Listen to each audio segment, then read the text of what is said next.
ओम नमस्ते जी। हम महाभारत की इस कक्षा में उद्योग पर्व के 28वें अध्याय का स्वाध्याय करेंगे। पिछली कक्षा में हमने देखा कि श्री कृष्ण कौरव सभा से उठकर चले जाते हैं। दुर्योधन उनको कैद करना चाहता है। श्री कृष्ण कहते हैं तो मुझे कैद करके दिखा। और श्री कृष्ण अब कुंती अपनी भुआ से मिलने गए हैं विदुर के घर में। और क्या बात होती है कुंती के साथ, और कुंती पांडवों को क्या संदेश भेजती है, ये बहुत ही सुनने वाला है। अच्छा संदेश है कि वो क्या अपने भाव अपने पुत्रों के लिए प्रकट कर रही है। वैष्णव पायन जी कहते हैं, जनमेजय कुंती के भवन में जा उनके चरणों में प्रणाम करके श्री कृष्ण ने कौरव सभा में जो कुछ हुआ था वह सब समाचार उन्हें संक्षेप से कह सुनाया। श्री कृष्ण बोले, भुआ जी, मैंने अनेक प्रकार के वचनों से दुर्योधन को समझाया, परंतु उसने मेरी बात नहीं मानी। प्रतीत होता है दुर्योधन के वश में होकर उसी के पीछे चलने वाला ये सारा क्षत्रिय समुदाय काल से परिपक्व हो गया है, अतः शीघ्र नष्ट होने वाला है। अब मैं आपसे आज्ञा चाहता हूँ, मैं यहाँ से शीघ्र ही पांडवों के पास जाऊंगा। मुझे पांडवों से आपका क्या संदेश कहना है वह बताओ। कुंती बोली, केशव, तुम धर्मात्मा राजा युधिष्ठिर के पास जाकर इस प्रकार कहना, पुत्र, तुम्हारे प्रजा पालन रूप धर्म की महती हानि हो रही है। तुम उस धर्म पालन के अवसर को व्यर्थ न गवाओ। महाबाहो, तुम्हारा पैतृक राज्य भाग शत्रुओं के हाथ में पड़कर लुप्त हो गया है। तुम साम, दान, भेद अथवा दंड नीति से पुण्य उसका उद्धार करो। शत्रुओं का आनंद बढ़ाने वाले पांडव, इससे बढ़कर दुख की बात और क्या हो सकती है कि मैं तुम्हें जन्म देकर भी बंधु बांधुओं से हीन नारी के समान जीविका के लिए दूसरों के दिए हुए अन्न रोटी की आशा लगाए ऊपर देखती रहती हूँ। अतः तुम राजधर्म के अनुसार युद्ध करो। कायर बनकर अपने बाप दादाओं के नाम को बट्टा मत लगाओ तथा भाइयों से ही पुण्य से वंचित होकर पाप में गति को प्राप्त मत होवो।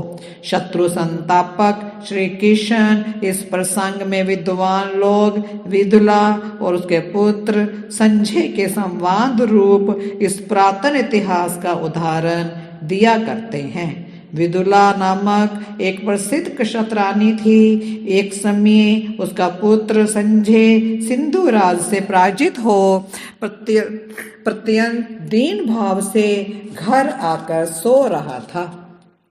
राजरानी विदुला ने अपने उस औरस पुत्र को इस दशा में देखकर उसकी बड़ी निंदा की। विदुला बोली, अरे तुम मेरे गर्भ से उत्पन्न होकर भी मुझे दुख देने वाला, धर्म को ना जानने वाला और शत्रुओं का आनंद बढ़ाने वाला है। अतः मैं समझती हूँ कि तुम मेरी कोख से पैदा ही नहीं हुआ। तेरे पिता ने भी तुझे उत्पन्न नहीं किया, फिर तुझ जैसा कायर कहाँ से आ गया। तो स्वर्थक क्रोध शून्य है, क्षत्रियों में गणना के अयोग्य है। तू नाम मात्र का पुरुष है। तेरे मन आदि सभी साधन नपुंसकों के समान हैं। क्या तू जीवन भर के लिए निराश हो गया? अरे उठ और अपने कल्याण के लिए युद्ध का भार वहन कर। अपने आप को दीनहीन मत समझ। इस आत्मा का थोड़े धन से भरण पोषण मत कर। अपने मन को शिव संकल्पों से संपन्न करके निडर हो जा। भय को स्वर्था त्याग दे। अरे कायर, उठ खड़ा हो। इस प्रकार पराजित होकर घर में शयन न कर। उद्योग शून्य मत बन, ऐसा करके को तो तू सब शत्रुओं को आनंद दे रहा है और मान प्रतिष्ठा से वंचित होकर बंधु बांधवों को शोक में डाल रहा है। जैसे छोटी नदी थोड़े से जल से भर जाती है, चूहे की अंजलि थोड़े से अन्न से भर जाती है, वैसे ही कायर को संतुष्ट करना सुगम है।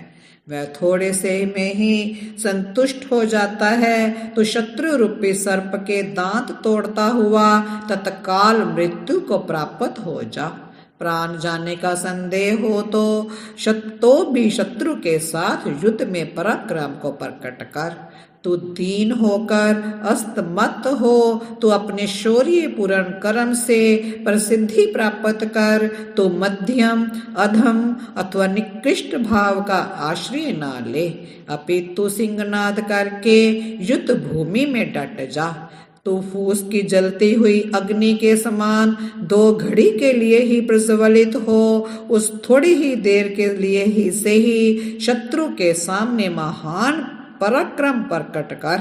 किंतु जीने की इच्छा से भूसी को ज्वाला रहित आग के समान केवल धुआं ना छोड़, मंद पराक्रम से काम ना ले। 2 घड़ी भी प्रज्वलित रहना अच्छा कि परंतु धुआं छोड़ते हुए दीर्घ काल तक सुलगना अच्छा नहीं है। पुत्र, धर्म को आगे रखकर या तो पराक्रम प्रकट कर अथवा मृत्यु को प्राप्त हो जा, अन्यथा किस लिए जी रहा है? कायर, तेरे इष्ट और अपूर्ति कर्म नष्ट हो गए, सारी कीर्ति धूल में मिल गई तथा सुख भोग का मूल साधन राज्य भी छिन गया। फिर तू किस लिए जी रहा है? मनुष्य डूबते हुए और ऊपर से नीचे गिरते समय भी शत्रु के टांग अवश्य पकड़े। ऐसा करते समय अपना मूलोच्छेद हो जाए तो भी किसी प्रकार का विषाद ना करे। पुत्र, तू धैर्य और स्वाभिमान का अवलंबन कर, अपने पुरुषार्थ को जान और तेरे कारण डूबे हुए इस वंश का तू स्वयं ही उद्धार कर। जिसके महान और अद्भुत पुरुषार्थ तथा चरित्र ही सब लोग चर्चा नहीं करते, वह मनुष्य अपने द्वारा जनसंख्या की वृद्धि मात्र करने वाला है। मेरी दृष्टि में ना तो वह स्त्री है और ना पुरुष ही है। दान, तपस्या, सत्य भाषण, विद्या तथा धनोपार्जन में जिसके सुयश का सर्वत्र विखान नहीं होता, वह मनुष्य अपनी माता का पुत्र नहीं, मल मूत्र मात्र है। जो शास्त्र ज्ञान, तपस्या, धन, संपत्ति अथवा पराक्रम के द्वारा दूसरे लोगों को पराजित कर देता है, वह उसी श्रेष्ठ कर्म के द्वारा पुरुष कहलाता है। संसार की कोई भी नारी ऐसे पुत्र को जन्म ना दे जो अमर्ष शून्य, उत्साहहीन, बल और पराक्रम से रहित और शत्रुओं को आनंद बढ़ाने वाला हो। अरे धुएं की भांति मत उठ, जोर से प्रज्वलित हो जा और वेग पूर्वक आक्रमण करके शत्रु सैनिकों का संहार कर डाल। तू एक मुहूर्त या एक क्षण के लिए ही से ही वैरियों के मस्तक पर जलती हुई आग बनकर छा जा। वही पुरुष क्षत्रिय है जिनके हृदय में अमर्ष है, क्रोध है, जो दुष्शत्रुओं के प्रति क्षमा भाव धारण नहीं करता। इतने ही गुणों के कारण वह पुरुष कहता है। जो क्षमाशील और अमर्ष शून्य है वह क्षत्रिय ना तो स्त्री है ना पुरुष ही कहलाने योग्य है। संतोष, दया, उद्योग शून्यता तथा भय ये संपत्ति का नाश करने वाले हैं। निश्चेष्ट मनुष्य कभी कोई महत्वपूर्ण पद नहीं पा सकता। पराजय के कारण लोक में जो तेरी निंदा और तिरस्कार हो रहा है, इन सब दोषों से तू स्वयं ही अपने आप को मुक्त कर तथा अपने हृदय को लोहे के समान दृढ़ बनाकर पुण्य अपने योग्य राज्य वैभव का अनुसंधान कर। जो पर अर्थात शत्रु का सामना करके उसके दांत खट्टे कर देता है, वही उस पुरुषार्थ के कारण पुरुष कहलाता है। जो इस जगत में स्त्री की भांति भीरतापूर्ण जीवन बिताता है, उसका पुरुष नाम व्यर्थ कहा गया है। जैसे इंद्र के पराक्रम से सभी देवता सुखी रहते हैं, वैसे ही जिस शूरवीर के बल और पुरुषार्थ से उसके भाई बंधु सुख पूर्वक उन्नति करते हैं, इस संसार में उसी का जीवन श्रेष्ठ है। जो मनुष्य अपने बाहुबल का आश्रय लेकर उत्कृष्ट जीवन व्यतीत करता है, वह इस लोक में यश और परलोक में शुभ गति पाता है। जो क्षत्रिय अपने जीवन के लोभ से यथाशक्ति पराक्रम प्रकट करके अपने तेज का परिचय नहीं देता, उसे सब लोग चोर मानते हैं। तेरा नाम तो जो संजय है, परंतु मैं तुझ में इस नाम के अनुसार गुण नहीं देख रही हूँ। वत्स, तो युद्ध में विजय प्राप्त करके अपना नाम सार्थक कर, व्यर्थ संजय नाम धारण मत कर। एक शत्रु का वध करने से ही शूरवीर पुरुष सारे भूमंडल में विख्यात हो जाता है। देवराज इंद्र केवल वृतासुर का वध कर के ही महेंद्र नाम से प्रसिद्ध हो गए। वीर पुरुष युद्ध में अपना नाम सुनाकर कवचधारी शत्रुओं को ललकार कर, सेना के अग्रभाग को खदेड़ कर अथवा शत्रु पक्ष के किसी श्रेष्ठ पुरुष का वध करके जब भीषण युद्ध के द्वारा महान यश प्राप्त कर लेता है, तभी उसके शत्रु व्यथित होते तथा उसके सामने मस्तक झुकाते हैं।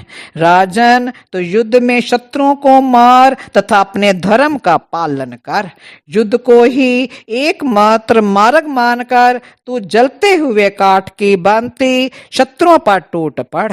यदि तेरे जैसा यशस्वी और लोक विख्यात पुरुष पराक्रम के अवसर पर डट जाए, भार ढोने के समय बिना मन्नथे बैल के समान बैठा रहे या भाग जाए, तो मैं इसे तेरा मरण ही समझती हूँ। यदि मैं ये देखूं कि तू शत्रु से मीठी मीठी बातें करता और उसके पीछे पीछे चलता है, तो मेरे हृदय को क्या शांति मिलेगी।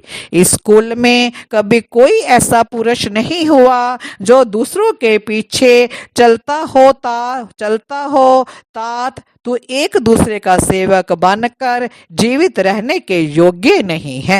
इस जगत में जो कोई भी क्षत्रिय उत्पन्न हुआ है तथा क्षत्रिय धर्म को जानने वाला है, वह भय से अथवा आजीविका की ओर दृष्टि रखकर भी किसी के सामने नतमस्तक नहीं हो सकता। सदा उद्यम करें, किसी के समक्ष मस्तक ना झुकाएं। उद्यम ही पुरुषार्थ है। असमय में नष्ट भले ही हो जाए, परंतु किसी के आगे नतमस्तक ना हो।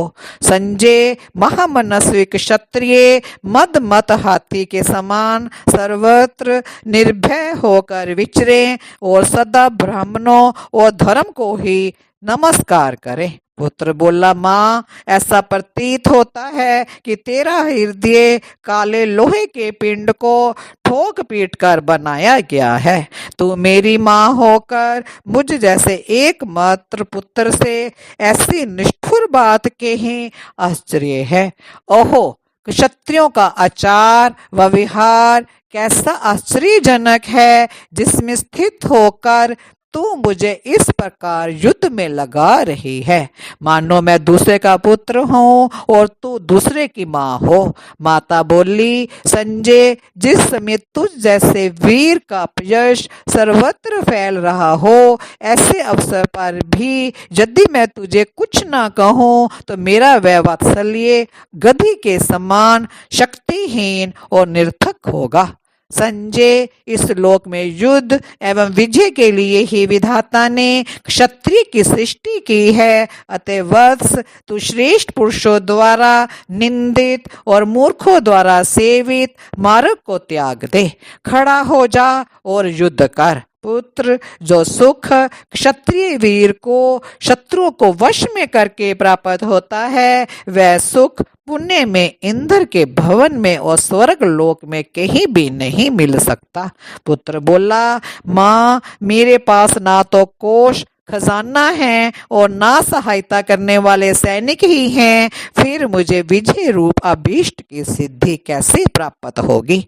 क्या तू कोई ऐसा उपाय देख रही है जिससे मुझे विजय प्राप्त हो सके? माता बोली, पुत्र, पहले की संपत्ति नष्ट हो गई है, ये सोचकर तुम्हें अपना तिरस्कार नहीं करना चाहिए, क्योंकि धन संपत्ति नष्ट होकर पुण्य प्राप्त हो जाती है तथा प्राप्त भी फिर नष्ट हो जाती है। सफलता होगी ही मन में ऐसा दृढ़ विश्वास करके तथा निरंतर विषाद रहित होकर तुझे उठना सजग होगा और ऐश्वर्य की प्राप्ति करने वाले कार्यों में लग जाना चाहिए। पुत्र बोला, माँ, अब मैं या तो शत्रु रूपी जल में डूबे अपने राज्य का उद्धार करूंगा अथवा युद्ध में शत्रुओं का सामना करते हुए अपने प्राण विसर्जन कर दूंगा। ये देखो, अब मैं शत्रुओं का दमन और विजय प्राप्ति के लिए बंधु बांधुओं के साथ उद्योग कर रहा हूँ। कुंती कहती है, श्री कृष्ण माता के वागवानों से और तिरस्कृत होकर चाबुक की मार खाए हुए अच्छे घोड़ों की भांति संजय ने माता के उस समस्त उपदेश का यथावत पालन किया। ये जय नामक इतिहास है। विजय के इच्छुक पुरुष को इसका श्रवण करना चाहिए। इसे सुनकर युद्ध में जाने वाला राजा शीघ्र ही पृथ्वी पर विजय पाता है और शत्रुओं को रोंद डालता है। तुम अर्जुन से तथा युद्ध के लिए सदा उद्यत रहने वाले भीम से जाकर कहना, क्षत्राणी जिसके लिए पुत्र को जन्म देती है, उसका ये उपयुक्त अवसर आ गया है। पुरुषोत्तम तत्पश्चात क्षत्रिय धर्म में तत्पर रहने वाले दोनों माधुरी पुत्रों से भी मेरा ये संदेश कहना, वीरों, तुम प्राणों की बाजी लगाकर भी अपने पराक्रम से प्राप्त हुए भोगों का ही उपभोग करो। कृष्ण, तुम मेरी ओर से पांडवों से कुशल क्षेम पूछना, फिर मेरी भी कुशलता बताना। जाओ, तुम्हारा मार्ग मंगल में हो, तुम सदा मेरे पुत्रों की रक्षा करो। वैष्णव पायन जी कहते हैं, जनमेजय तत्पश्चात महाबाहु श्री कृष्ण ने कुंती देवी को प्रणाम करके उनकी प्रदक्षिणा की, फिर सिंह के सम्मान मस्तानी चाल से वहां से निकले। बाहर निकलकर उन्होंने कर्ण को अपने रथ पर बैठाकर सात्यकी के साथ वहां से प्रस्थान किया। नगर से बाहर निकलकर उन्होंने बहुत देर तक कर्ण के साथ मंत्रणा की। आज इस अध्याय में इतना ही। हमने देखा कि कुंती पांडवों के लिए कैसे संदेश भेज रही है अपने पुत्रों के लिए कि तुम वीर हो जाओ, और कैसे पूरा दृष्टांत बताती है और इस तरह उनको एक तरह से ललकार रही है कि तुम युद्ध के लिए तैयार हो जाओ, तुम क्षत्रिय हो और अपना धर्म निभाओ। और आज इतना ही। वीडियो को लाइक करें, सब्सक्राइब करें, शेयर करें। ओम शांति शांति शांति।